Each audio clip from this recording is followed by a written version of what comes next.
Hello and नमस्कार दोस्तों, स्वागत है आपका हमारे यूट्यूब चैनल पर। आज की इस वीडियो में मैं आपका 8 नंबर पक्का कराने वाला हूं। यानी कि इस वीडियो को देखने के बाद आप यूपी बोर्ड के एग्ज़ाम में 8 नंबर गारंटी के साथ पक्का कर सकते हैं, क्योंकि आज मैं आपको माध्य ज्ञात करना सिखाऊंगा, वो भी प्रत्यक्ष विधि से। ठीक, और प्रत्यक्ष विधि से माध्य को ज्ञात करना एकदम अच्छी तरीके से बताऊंगा। यदि वीडियो अच्छा लगेगा तो लाइक कीजिएगा, चैनल पर नए हैं तो सब्सक्राइब कीजिएगा, जिससे नए नए वीडियो आप तक सबसे पहले पहुंचेंगे। तो चलिए आज की इस वीडियो को शुरू करते हैं। तो आज हम आपको प्रश्नावली 14.1 का पहला प्रश्न बताएंगे, या फिर इसी को मान लीजिए कि हम ये उदाहरण लिए हैं और इसी में प्रत्यक्ष विधि का यूज करके आपको माध्य ज्ञात करना सिखाएंगे। तो चलिए शुरू करते हैं। तो सर्वप्रथम देखिए, माध्य ज्ञात करने में आपको जो पेपर दिया रहता है उसमें आपको इसी प्रकार की एक सारणी दे दी जाती है। जैसे मैं आपको दिखा देता हूँ। जैसे देखिए, ये बोर्ड एग्जाम का पेपर है और यहाँ पर आप देखें तो ये एक सारणी दे दी गई है और इसका माध्य ज्ञात करने के लिए कहा जा रहा है। तो इसी प्रकार की सारणी आपको दे दी जाएगी और फिर इसका आपको माध्य ज्ञात करना होगा सूत्र का प्रयोग करके।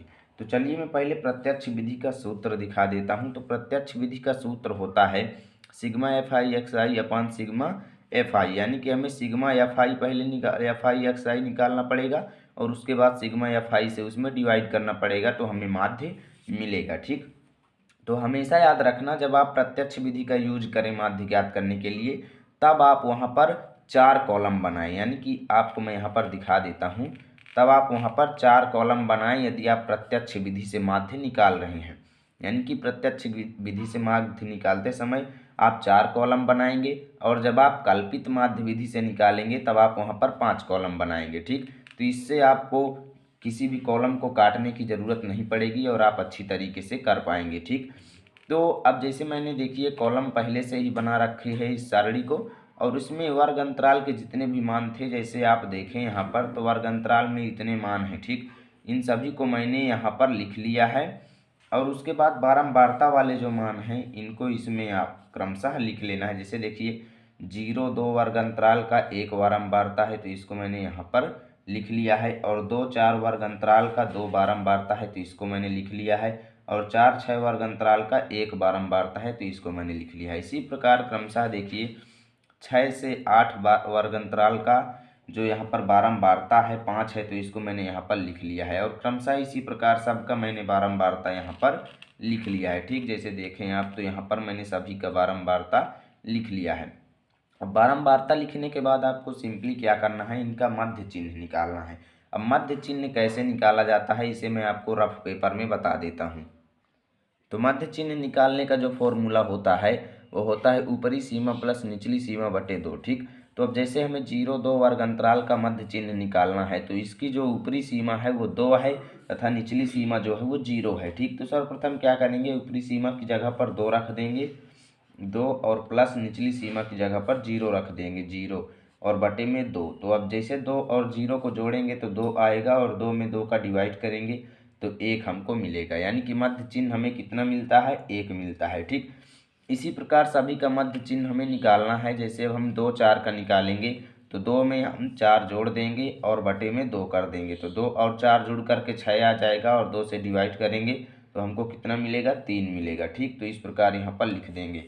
अब इसकी शॉर्ट ट्रिक मैं आपको बता देता हूँ कि एग्जाम में आपको बार बार वर्ग अंतराल ना निकालना पड़े, आप सिंपली जोड़ते जाइए। ठीक, तो उसके लिए आपको क्या करना है, जैसे आप यहाँ पर देखें तो 0 और 2 के बीच 2 का वर्ग अंतराल है। यानी कि 0-2 में जब हम 2 और 0 को जोड़ते हैं तो 2 आता है, और 2 से डिवाइड करते हैं तो 1 मिलता है।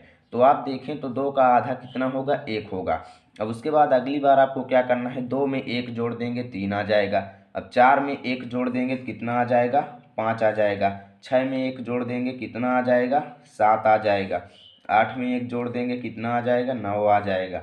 10 में 1 जोड़ देंगे कितना आ जाएगा, 11 आ जाएगा, और 12 में 1 जोड़ देंगे कितना आ जाएगा, 13 आ जाएगा।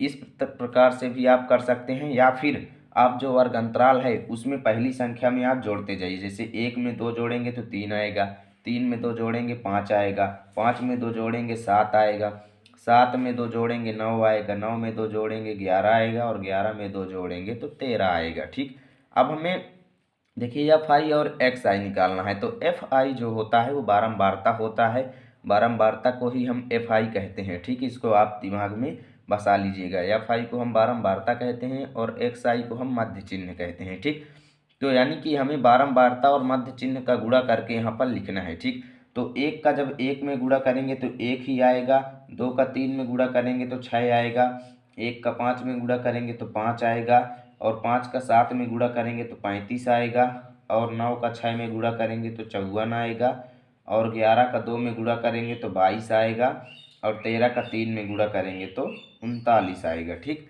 अब आपको अगली प्रक्रिया में क्या करना है, आपको सूत्र देखना है। जैसे सूत्र आप यहाँ पर देखें तो प्रत्यक्ष विधि बराबर sigma F I x I upon sigma F I, यानी कि इन सभी को हमें अब जोड़ना होगा सिग्मा एफ आई एक्स आई का मान निकालने के लिए। ठीक, तो सिग्मा एफ आई एक्स आई बराबर जो होगा वो इन सभी का जोड़ होगा, यानी कि इन सभी को हमें जोड़ना होगा।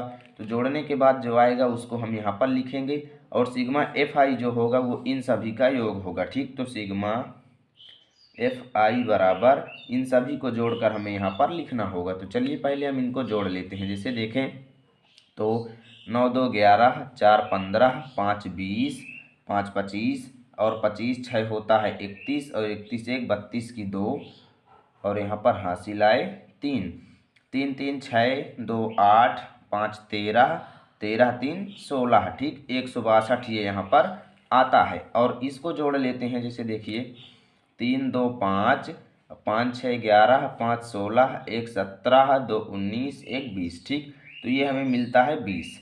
अब देखिए हमें इसका माध्य निकालना है, तो माध्य निकालने के लिए हमें क्या करना होगा, अब इन दोनों से हमें मतलब है। ठीक, बाकी को हमें अब छोड़ देना है, इन दोनों से ही हमें मेन मतलब है।